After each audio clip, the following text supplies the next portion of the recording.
ପିଲାମାନେ ଆଜି ତୁମମାନେ ଖାଇକି ଆସିଛ? ପାଠ ପଢିଛ? ତମକୁ ଗପ ଶୁଣିବାକୁ ଭଲ ଲାଗେ କି? ତୁମକୁ ଆଜି ଗୋଟେ ଛୋଟିଆ ଗପ ମୁଁ କହିବି।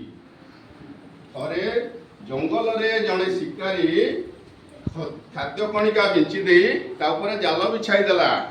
କିଛି ସମୟ ପରେ ଆକାଶରେ ଉଡ଼ି ଯାଉଥିବା ପାରାମାନେ ତା ଉପରେ ଖାଦ୍ୟ ଲୋଭରେ ଆସି ବସିଲେ ଏବଂ ସମସ୍ତ ପାରା ତା ଦେହରେ ଛନ୍ଦି ହୋଇଗଲେ। କଣ ହେଲା? ଆଚ୍ଛା, ସେମାନେ ମୁକୁଳି ପାରିବେ କି?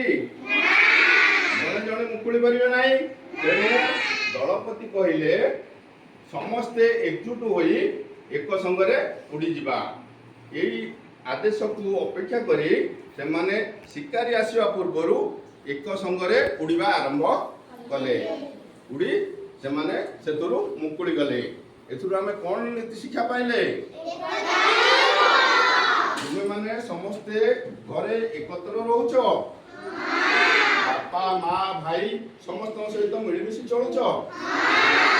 ତେଣୁ ସମସ୍ତେ ଏକତାରେ ବାନ୍ଧି ହେଇକି ରହିବ।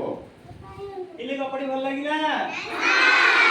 ତାର ଏଥିରୁ ଆମେ କଣ ଶିଖିଲେ? ଆମେ ସମସ୍ତେ ଏକ ରହିବା। ଆମେ କୌଣସି ବିପଦକୁ ପାଖକୁ ଆଣିବାକୁ ଦବା।